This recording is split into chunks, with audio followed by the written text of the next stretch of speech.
কবে খাইছিস? কবে খাইছিস? এই যে পোলাম খায় দেয় ভুলে যাওয়ার পরে আর পয়সা দিচ্ছে, এই যে দুঃখী করছে এটা, হ্যাঁ?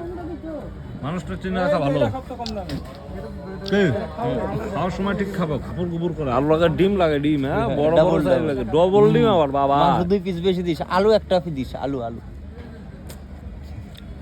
এই ব্যাপার, হ্যাঁ উদ্ধব, মাংস 2 পিস বেশি লাগে, আলু লাগে। আজকের আগে একমাত্র মাংস দিয়ে একদিন খাইয়া দেয় আমি চলে গেছি, তারপরে আর খাই নাই। তারপরে আসলাম তো মঙ্গলবার, তুই কইলি তুই খাইলেও বলবি আমি খেয়ে হেগে ফেলেছি, আমি ওই টাকা দিব না।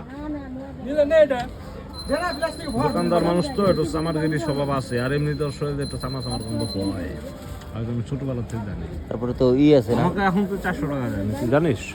এরকম ব্যাপার। মাইরু গোলাম ওকে আমি 1000 টাকা দিছিলাম আমি গাড়ি কেনার সময়, মানে 1 বছর আগে, ঠিক আছে? হ্যাঁ, 1 বছর আগে টাকা দেয় নাই না, ওই টাকা খাবার বিল টিল সহকারে এখনো ওর কাছে মোটামুটি ওই দিন 60, আর আজকের হলো 40, 100, আর আগের হলো 110, তার মানে 210 তো বর্তমানে হয়েই আছে। হ্যাঁ, তার মানে 1 বছর থেকে এরকম। আমি 3-4 বছর হয়েছে 400 টাকা পাই, এখনো দেয়। তুই তাহলে এক কাজ কর, ওটা মন থেকে এক বছরে কি করে তুই 200 টাকা পাস? দুর্গা পূজার সময় খাওয়ার সময় নিল, কোথায় নিয়ে মারি দিল, হ্যাঁ, ঢোক ঢোক করে একটু মাছরাঙা মারি দিল, মাছরাঙা পাখি মারি দিল, ঠিক আছে?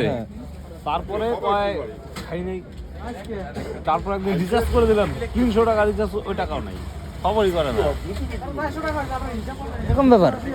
সত্যি এরকম ব্যাপার, খুব খারাপ লাগে গো। এই মানুষকে বিপদের সময় না 500 200 কিছু দিন, আর পরের দিন 300 রিচার্জ, 500 টাকা।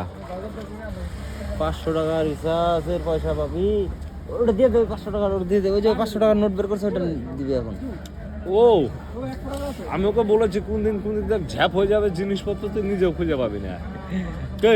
হ্যাঁ, ওকে সহকারে ঠান্ডা লাগছে, একটা পেন নিয়ে যাই।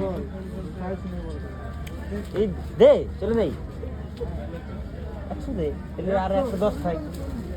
সেদিন 60 আর আজকে 40, 100 আর আগের 110। হ্যাঁ, তাহলে কত দিল? 110 আর এই যে আজকে কাকাল ধরতেছে, এর কাছে টাকা ঝাপ মেরে খাইছে, এই যে মুখটা ভালো মতো শুনে দাও। 60 টাকা আমার মনে হয়।